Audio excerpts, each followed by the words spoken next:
جناب مولانا اسد محمود صاحب. جی میں ٹرن بائی ٹرن سب کی طرف.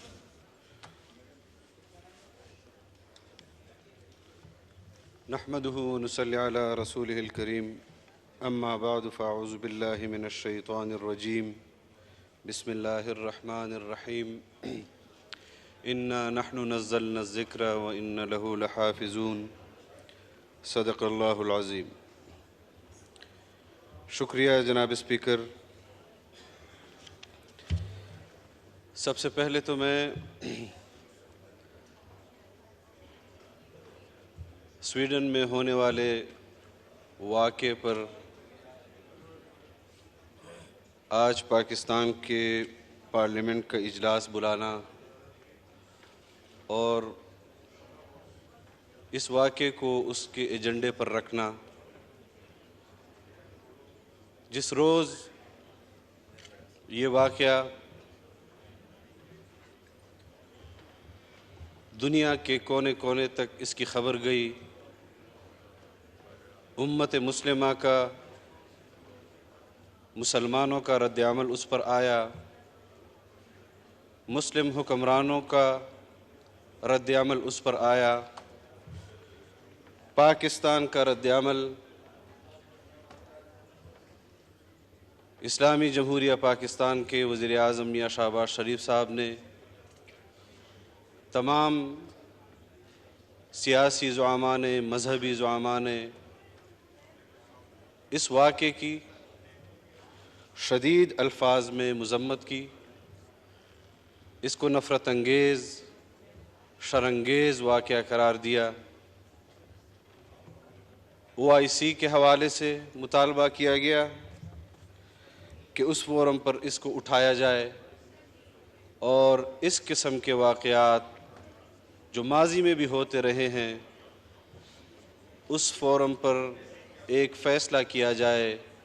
جس کو اقوام متحدہ کے فورم پر اٹھایا جائے اور ایسے واقعات کی روک تھام کے لیے اور سدباب کے لیے اپنا کردار ادا کیا جائے. میں نے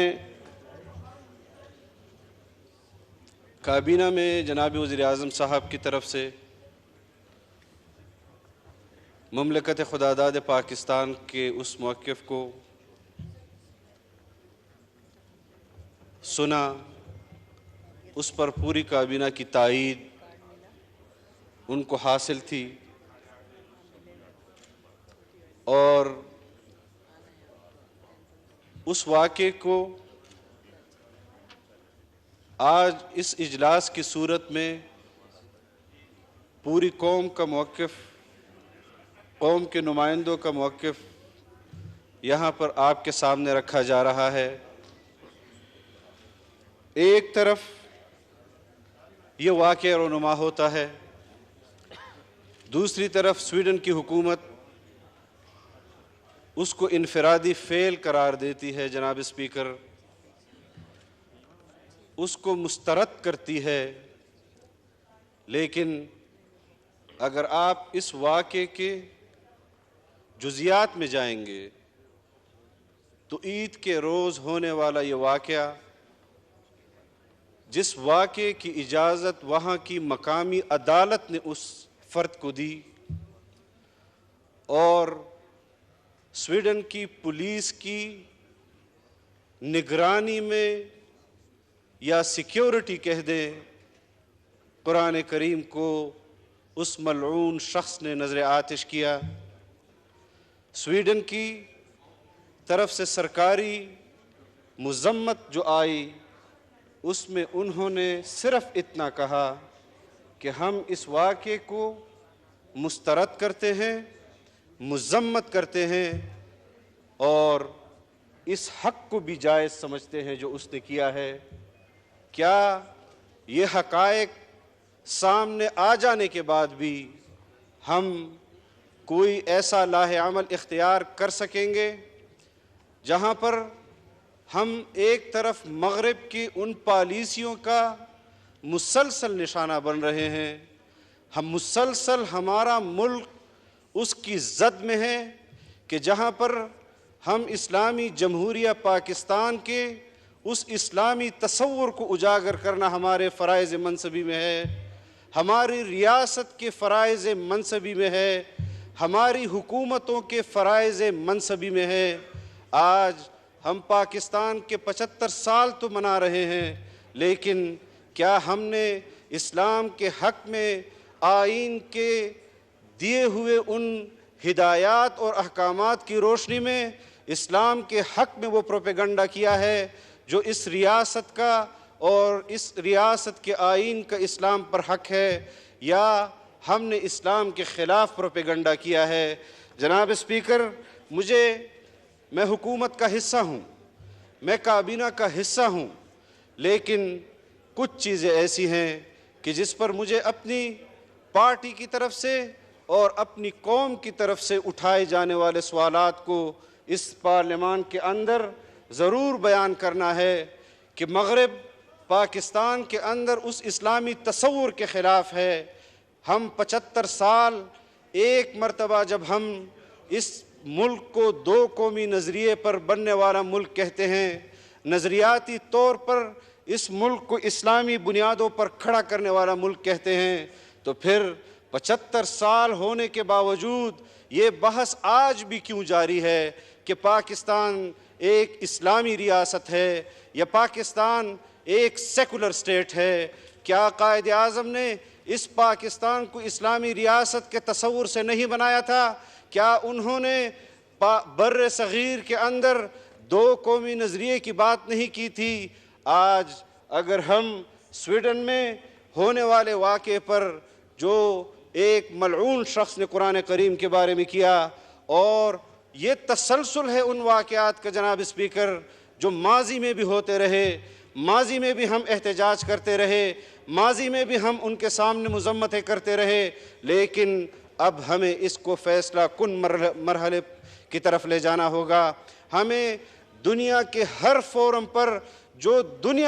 اس دنیا نے بنائے ہیں انسانیت کے لیے، اس پر اس کو اٹھانا ہوگا۔ اگر کسی ریاست کے پرچم کو جلانا جرم ہے، اگر کسی ریاست کے سپہ سالار کی تصویر کو جلانا جرم ہے، تو پھر جناب نبی کریم صلی اللہ علیہ وسلم پر نازل ہونے والے قرآن کریم کو جلانا سب سے بڑا جرم قرار دینا چاہیے، اور ہمیں یہ بات ان پر عیا کر دینی چاہیے کہ مغرب کی وہ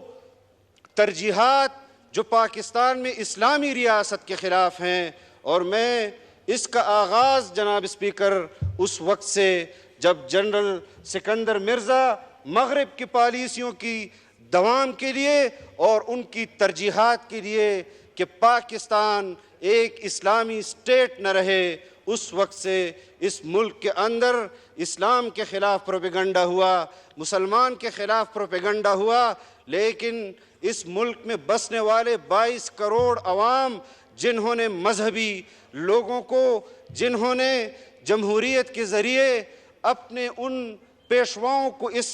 پارلیمنٹ میں بھیجا، اس دستور ساز اسمبلی میں بھیجا، جنہوں نے 25 سال مسلسل جدوجہد کے بعد بالآخر اس پاکستان کو ایک اسلامی آئین دیا، اور آج ہم تمام جماعتیں اس بات پر فخر کرتے ہیں کہ ہم نے اس کو، قائد اعظم نے اس ملک کو اسلامی ملک کے طور پر حاصل کیا، اور ہم اس بات پر فخر کرتے ہیں کہ ہم نے اس ملک کو ایک اسلامی آئین دینے کے بعد اس سفر میں اس پر اضافہ کیا کہ جو قائد اعظم پاکستان کو دیکھنا چاہتے تھے اس کا آئین ہم نے اسی طرح قوم کو دیا۔ جناب اسپیکر، قرآن کریم کی بے حرمتی اور قرآن کریم کے ساتھ ہونے والے اس نفرت انگیز، شرانگیز فعل کی ہم امت مسلمہ کی اس آواز کے ساتھ آواز ملانا چاہتے ہیں، اور ہم چاہتے ہیں کہ OIC کی فورم پر ایک طاقتور بیانیہ بنایا جائے، اس کو اقوام متحدہ کے پلیٹ فارم پر لے جایا جائے، اور اس مسئلے پر ایک مستقل قانون سازی ہونی چاہیے۔ آج ہمیں مغرب تنگ نظری کی بات کرتا ہے، اسلام کے خلاف شدت پسندی کی بات کرتا ہے۔ آپ مجھے بتائیں جناب اسپیکر، قرآن کریم میں مختلف انبیاء کرام پر کے نام پر صورتیں ہیں۔ آج مسلمانوں کے گھر میں ان کی اولادوں کے نام موسیٰ بھی رکھے جاتے ہیں، عیسیٰ بھی رکھے جاتے ہیں، مریم بھی رکھے جاتے ہیں۔ آج پھر بھی ہمیں تنگ نظر کہا جا رہا ہے، اور ان کا یہ فعل جب ادارے ان کی پشت پناہی کریں، ان کی عدالتیں ان کی پشت پناہی کریں، ان کی فورسز ان کی پشت پناہی کریں، اور جب اس طرح کے واقعے سے مسلمانوں کو اشتعال دلایا جائے اور پھر آخر میں آ کر کہا جائے کہ یہ اس کا انفرادی فعل ہے لیکن قانوناً جائز ہے، ایسے قانون کو بدلنا ہوگا۔ اس طرح کے قانون کو مسلمان اور اسلام مسترد کرتا ہے۔ ہم ان کی تحریف شدہ آسمانی کتب کو ان کی توہین نہیں کرتے۔ انہوں نے خود